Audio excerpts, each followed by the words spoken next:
Good afternoon, this is Mark Espy with MarketTamer.com. I'm also known as the Robin Hood Trader, and we find ourselves Friday afternoon, the 25th of June, and we're looking at the Dow Jones Industrial Average. I must remind everybody that everything we speak of here this afternoon is for educational purposes only. Please do your own due diligence, remain within your risk tolerance.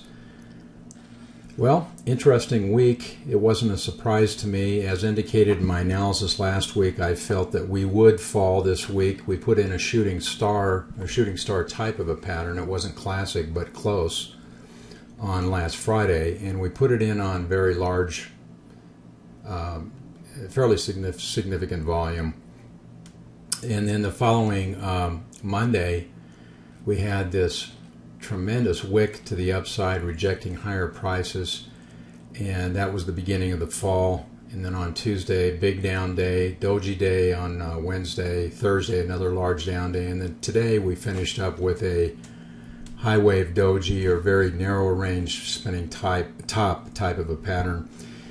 So we're back in the trading range as I felt that we would be.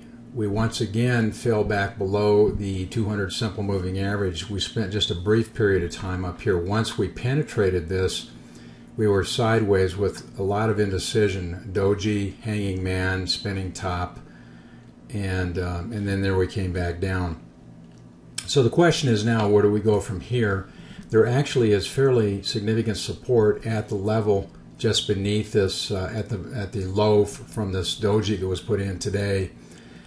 There was, back in 2000 and 2001, as well as 2004 and 5, fairly significant consolidation. So it's an area that could provide some pretty decent support. Now, if it breaks that area, I think we could easily come down here to 9,800. It doesn't appear as though there's anything really stopping it from doing that other than the aforementioned consolidation.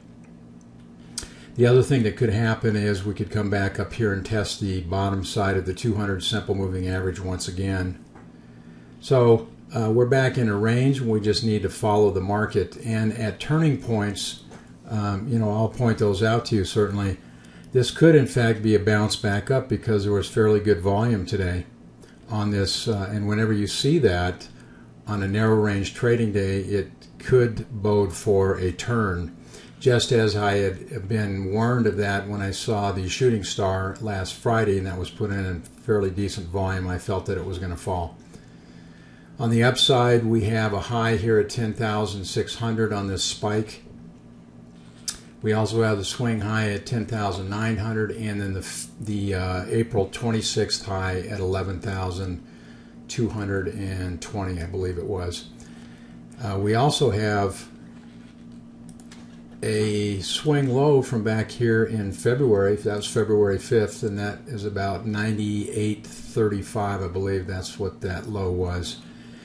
The stochastics turned over, obviously, and fell down out of the 80 range, out of the overbought area, and came back down, and it appears as though it's still moving. And we're turning over here, the histogram moving back toward the zero line, and it looks like we may get a crossover here. So just this week, I think what you need to look for is probably range trading as well. Look for the retest possibly of the 200, trying to break back up above there.